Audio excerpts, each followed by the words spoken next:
Only by living desperately does one's life shine brightly. This is a phrase that symbolizes the spirit of Oda Nobunaga. Oda Nobunaga was a revolutionary who took the world by storm and changed the course of history. Perhaps you've heard his name while playing games or exploring Japanese history. He is one of the most influential warlords in Japanese history. Was he a genius, a madman, or just an ambitious leader? In today's video, we'll delve into the tumultuous life and groundbreaking achievements of the man who reshaped Japan, Oda Nobunaga. By the end of this video, you'll understand why Nobunaga is still remembered and admired, sometimes even feared, more than 450 years after his death.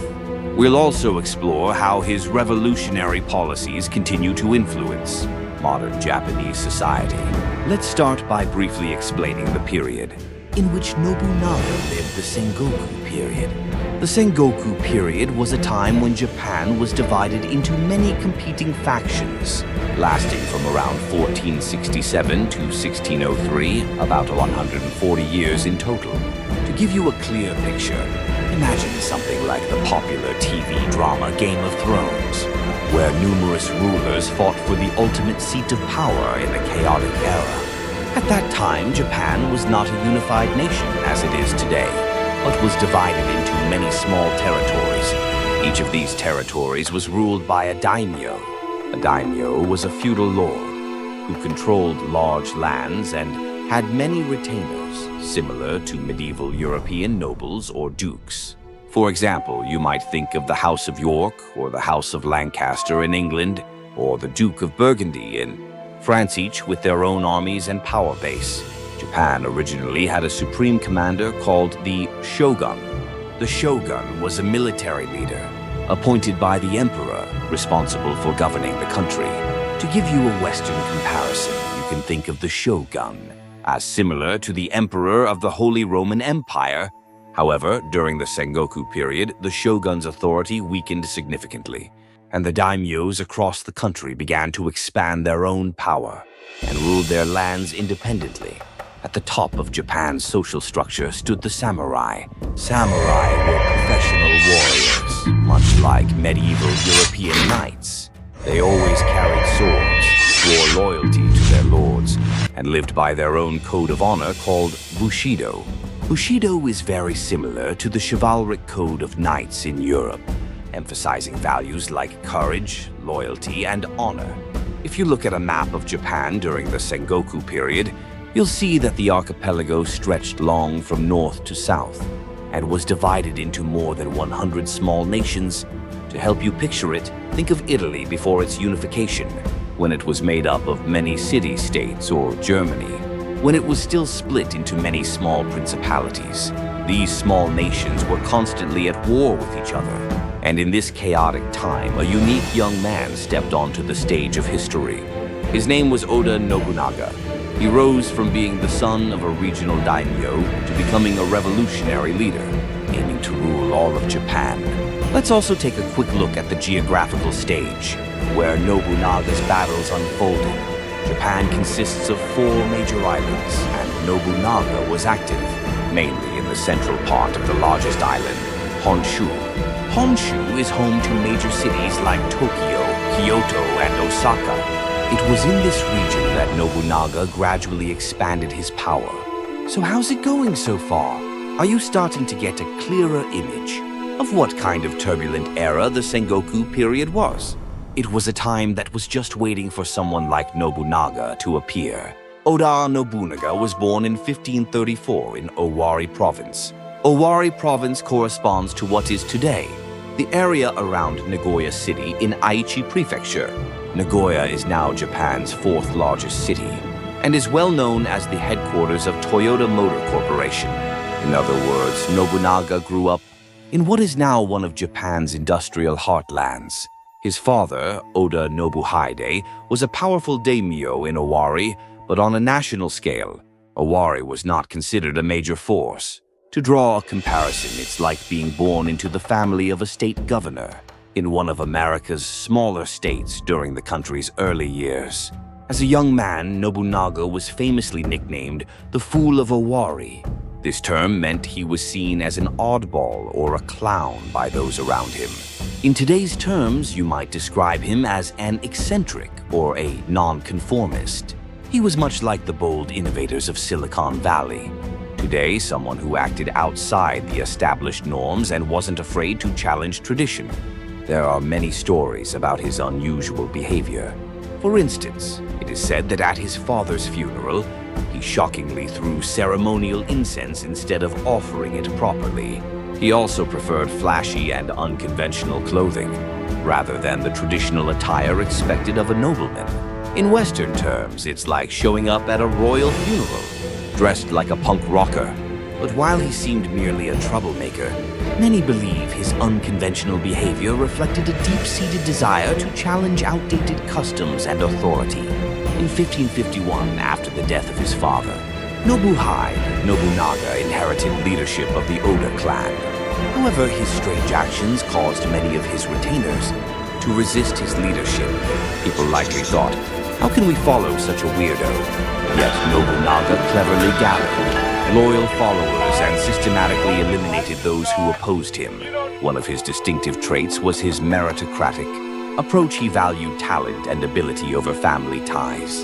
This was groundbreaking in Japan's rigidly hierarchical society of the time.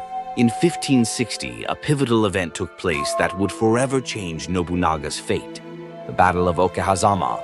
Okehazama is a place located in the southern part of modern-day Nagoya. Here, Nobunaga faced off against Imagawa Yoshimoto, a powerful daimyo whose army was far superior in size. Yoshimoto's forces were said to number about 25,000 soldiers, while Nobunaga had only around 3,000 troops, a true David versus Goliath situation. Nobunaga devised a daring strategy to overcome the odds. He launched a surprise attack during a heavy rainstorm, catching Yoshimoto's army off guard while they were resting. This bold move was much like modern guerrilla warfare, swift, unexpected, and highly effective. It's comparable to the tactics of Genghis Khan's mobile cavalry, or the brilliant surprise strategies used by Zhuge Liang during the Three Kingdoms period in China.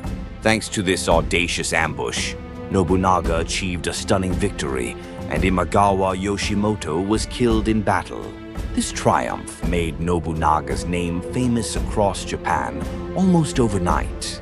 It was a victory that defied the odds, much like the legendary Battle of Marathon or Alexander the Great's victory at the Battle of Gaugamela. Following this success, Nobunaga expanded his power rapidly. In 1567, he defeated the Saito clan and gained control of Mino province, which is now the southern part of Gifu Prefecture, located just north of his home territory. By conquering Mino, Nobunaga secured a key strategic base in central Japan. He then renamed Inabayama Castle to Gifu Castle and established it as his headquarters. It was here that he raised his famous banner bearing the slogan Tenka Fuku, which means unify the nation by force. This slogan captured his ambition and clear vision for the future. In today's terms, it's similar to a company's mission statement or a politician's campaign. Promise bold and full of purpose. After consolidating his power base, Nobunaga set his sights on an even bigger goal, marching to Kyoto, Japan's capital at the time. In 1568, Nobunaga supported a man named Ashikaga Yoshiaki and led his forces to Kyoto. The word Joraku means moving from the provinces up to Kyoto. Kyoto was the home of the imperial palace and was the political and cultural heart of Japan, much like Washington, D.C. In the United States, or London in the UK, Ashikaga Yoshiaki was a descendant of the Ashikaga shogunate, the ruling military government of the time. By installing Yoshiaki as shogun, Nobunaga sought to legitimize his own military campaigns. This is similar to how, in medieval Europe, local lords would borrow authority from the Pope or the Holy Roman Emperor to justify their rule. However, the alliance between Nobunaga and Yoshiaki didn't last long. Yoshiaki gradually began to oppose Nobunaga's increasing dominance, and he attempted to rally other warlords against him. In 1573, Nobunaga expelled Yoshiaki from Kyoto, effectively bringing the 200-year reign of the Ashikaga shogunate to an end. This event was as revolutionary as the fall of the monarchy during the French Revolution, a complete upheaval of the established order. What set Nobunaga apart from other warlords were his revolutionary policies and his bold vision. Let's begin with his military innovations. Nobunaga was quick to recognize the potential of firearms, which had been introduced to Japan by the Portuguese in 1543 on the island of Tanegashima. In fact, early Japanese referred to firearms as Tanegashima after the island where they first appeared, while other warlords were slow to adopt this new weapon. Nobunaga embraced it and integrated firearms into his strategies on a massive scale. One of his most famous victories using firearms was the Battle of Negashino in 1575. At this battle, Nobunaga used a tactic called three-stage shooting. He divided his gunners into 3 rows. The first row would fire, then move back to reload while the second and third rows fired in turn. This allowed his troops to maintain a continuous volley of gunfire, a game-changer on the battlefield. This tactic was similar to the line infantry tactics that developed in Europe, such as those used by Spanish tercios and later Prussian musketeers. At Nagashino, Nobunaga's forces crushed the cavalry of Takeda Katsuyori, marking the end of the dominance of traditional mounted samurai and heralding the rise of modern infantry tactics in Japan. Nobunaga's innovations didn't stop at the battlefield. In the realm of economics, he implemented groundbreaking policies, the most famous being Rakuichi Rakuza. This policy abolished the monopolistic privileges of guild merchants and opened the markets to everyone, creating a truly free market economy. In today's terms, it was like implementing deregulation and free trade. He also eliminated many taxes for merchants within his territories, encouraging commerce and urban growth. Cities like Azuchi, Sakai, and Nagahama thrived under his rule. His vision of a free and open market economy was remarkably advanced for its time, and is often compared to the ideas of Adam Smith and the rise of early modern capitalism in Europe. Another area where Nobunaga broke from tradition was his stance toward religious institutions. At the time, Buddhist temples and monasteries were not just religious centers, they wielded enormous political and military power. One of the most powerful was Enryaku-ji on Mount Hiei, located to the northeast of Kyoto. This temple complex had thousands of armed monks, known as Sohei or warrior monks. You can think of them as similar to the medieval military orders of knights, like the Knights Templar in Europe. In 1571, after determining that Enryaku-ji was allied with his enemies, Nobunaga launched a brutal assault on the temple. He ordered his army to burn down the entire complex, and is said to have killed not only the monks, but also many civilians who lived nearby. This shocking event sent ripples through Japanese society. To give you a sense of scale, it would be like an army in medieval Europe attacking the Vatican and wiping out its clergy, an unthinkable act. Nobunaga's goal was to crush the entrenched powers of the religious institutions and pave the way for a centralized, secular government. Nobunaga wasn't just a military genius, he was also deeply curious about Western culture. He welcomed Portuguese missionaries and traders and actively sought to learn about new scientific advancements and technologies from the West. At that time, Japan engaged in what was called Nanban trade. The word Nanban referred to Southeast Asia and Europe, and it literally means southern barbarians, a term the Japanese use for foreigners from those regions. Nobunaga met with famous missionaries such as Louis Froy and showed a keen interest in Western products and ideas. He admired Western-made clocks, maps, and eyeglasses, and allowed a certain degree of Christian missionary activity in Japan. Compared to other East Asian powers of the time like China's Ming Dynasty or the Ottoman Empire, which were largely closed off to the West, Nobunaga stood out as a remarkably open-minded leader. In 1576, Nobunaga began constructing Azuchi Castle on the eastern shore of Lake Biwa in what is now Omihachiman City in Shiga Prefecture. Lake Biwa is Japan's largest lake, located near the center of the country. Azuchi Castle was groundbreaking. It was Japan's first full-scale stone fortification, and its towering grandeur amazed people of the time. To draw a Western parallel, it was like the Renaissance-era chateau in France, or the magnificent palaces of the Middle East, a symbol of power and architectural advancement. By 1582, Nobunaga had brought most of central Japan, including the Kansai and Chubu regions, under his control. The Kansai region includes major cities like Osaka, Kyoto, Hyogo, and Nara, which have long been Japan's political, economic, and cultural hubs. The Chubu region, centered around Nagoya, is now famous for its industrial strength, including companies like Toyota. It seemed that Nobunaga was on the brink of achieving his dream of unifying Japan. But then, in June of 1582, history took a dramatic turn. On June 21st, 1582, Nobunaga was staying at Honnoji, a temple in Kyoto's Nakagyo ward, which he often used as his base when visiting the capital.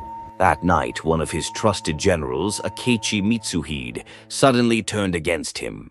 This event, known as the Honnoji incident, is one of the most famous betrayals in Japanese history. It's comparable to Julius Caesar's assassination by Brutus, or the shocking assassinations of Abraham Lincoln and other historical leaders. Why did Mitsuhide betray Nobunaga? To this day, historians debate the true reason. Some believe Mitsuhide was humiliated and mistreated by Nobunaga. Others suggest he harbored personal ambition. And still others think he was manipulated by rival factions. It remains one of history's great mysteries, much like the intrigue in Shakespeare's Julius Caesar or Macbeth. Surrounded and outnumbered, Nobunaga realized that escape was impossible. He chose to take his own life, a practice known as seppuku. Seppuku was a ritual suicide performed by samurai to preserve their honor in the face of defeat. In Western terms, it's similar to the honorable suicides of ancient Roman generals and politicians who chose death over disgrace. It also echoes the warrior ethos of the Vikings and the self-sacrificial acts seen in ancient Indian traditions like Satya. Nobunaga died at the age of 48, never seeing his dream of a unified Japan fully realized. His sudden death sent shockwaves across the nation and plunged Japan's political world into turmoil. After Nobunaga's death, two of his most capable generals carried on his legacy, Toyotomi Hideyoshi and Tokugawa Ieyasu. First, Toyotomi Hideyoshi defeated Akechi Mitsuhide and solidified his position as Nobunaga's successor. Hideyoshi rose from humble beginnings as a peasant to become a supreme military leader who unified Japan. His life story is often compared to famous figures like Abraham Lincoln in the United States, Napoleon in France, and Shaka Zulu in Africa, leaders who rose from humble origins to become national icons. In 1590, Hideyoshi finally completed the unification of Japan. After Hideyoshi's death, Tokugawa Ieyasu emerged as the next dominant figure. In 1600, Ieyasu won the decisive Battle of Sekigahara, defeating rival warlords and paving the way for a new era. In 1603, he was appointed Sei Taishogun, or shogun, the supreme military ruler of Japan.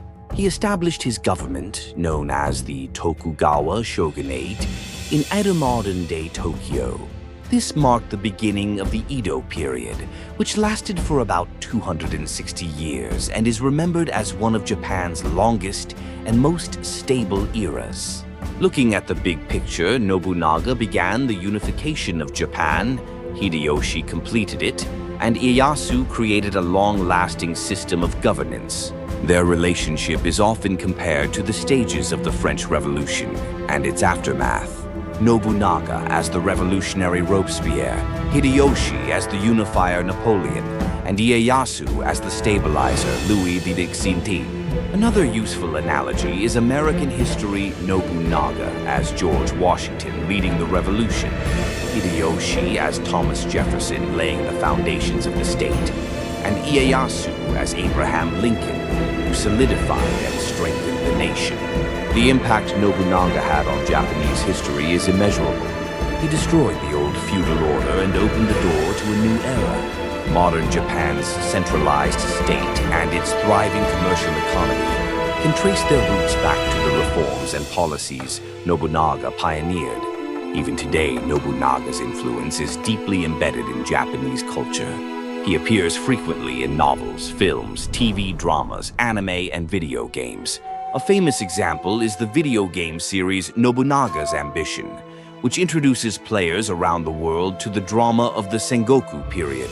In this sense, Nobunaga's cultural presence is similar to that of Napoleon or Alexander the Great in the West legendary figures, who continue to inspire stories long after their deaths. In the broader context of Asian history, Nobunaga is sometimes compared to rulers like Ashoka, the Great of India, and Qin Shi Huang of China leaders who dismantled outdated systems and built powerful centralized states.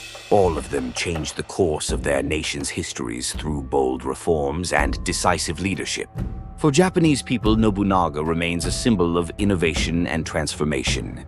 He rejected outdated customs and embraced rational, practical governance. Even today, many Japanese business leaders study Nobunaga's methods for inspiration, admiring his bold vision, strategic thinking, and fearless decision-making. Nobunaga's policies also paved the way for Japan's modernization in the 19th century. His push for free markets and openness to Western ideas prefigured the Meiji Restoration of 1868, when Japan rapidly adopted Western technology and governance systems to transform itself into a modern nation. In this way, Nobunaga's legacy can be seen as the foundation for Japan's later successes. Of course, Nobunaga's legacy is not without controversy. His ruthless tactics, such as the destruction of Enryaku-ji and the brutal suppression of the Iko-Iki uprisings, are viewed critically today. The Iko-Iki were large-scale uprisings by followers of the Jodo Shinshu sect of Buddhism, and Nobunaga's suppression of them, particularly in places like Nagashima, now part of Kuwana City in Mie Prefecture, was merciless. Such brutality is not unique to Nobunaga. It is a common trait among great historical leaders. Figures like Genghis Khan, Julius Caesar, and Qin Shi Huang all committed acts that would be condemned by modern standards. But they also shaped the course of history. It's important to consider both their achievements and their darker sides in the context of their times. If we were to sum up Nobunaga in a single phrase, it would be the revolutionary of his era. He broke down the old order and laid the groundwork for a new age. His life is a testament to how individual talent and bold decision-making can steer the course of history. So, did you enjoy learning about Oda Nobunaga and his era through this video? Which of his revolutionary policies left the biggest impression on you? Was it his economic reforms like the Rakuchi Rakuza? His military innovations with firearms? Or perhaps his bold challenge against religious powers? Also, are there figures in your country's history who, like Nobunaga, broke down old systems and ushered in a new era? In the United States, there's George Washington and Abraham Lincoln. In France, Napoleon. In Turkey, Mustafa Kemal Atatürk. In China, Mao Zedong. And in India, Mahatma Gandhi. I'd love to hear about the revolutionaries and changemakers from your part of the world. Please share in the comments. Japan's Sengoku period was full of fascinating figures beyond Nobunaga. For example, Toyotomi Hideyoshi, who succeeded Nobunaga and completed Japan's unification, or Tokugawa Ieyasu, who established a stable government that lasted for more than 260 years. Other famous warlords like Takeda Shingen, known for his brilliant tactics symbolized by the phrase, Furin Kazan, swift as the wind, silent as the forest, and Wasugi Kenshin, the warrior of justice, famous for sending salt to his enemy during a time of need, also have captivating stories. We'll cover these legendary figures in upcoming videos, so if you're curious to learn more, be sure to subscribe to this channel and stay tuned for the next episode. To close, I'd like to leave you with one of Nobunaga's most famous quotes. "Life is 50 years compared to the afterlife. It is but a fleeting dream." This reminds us that life is short and transient, much like Shakespeare's famous line, "All the world's a stage, and all the men and women merely players." It also resonates with the Buddhist concept of impermanence, which teaches that everything in life is constantly changing. Ironically, Nobunaga himself died at just 48 years old, but his achievements and influence continue to echo more than 450 years later. While his body perished, his vision and legacy live on, reminding us of the power of bold leadership and transformative ideas. Thank you so much for watching until the end. Feel free to share your thoughts or questions in the comments section. And don't forget to like the video and subscribe to the channel. See you in the next video. Bye for now.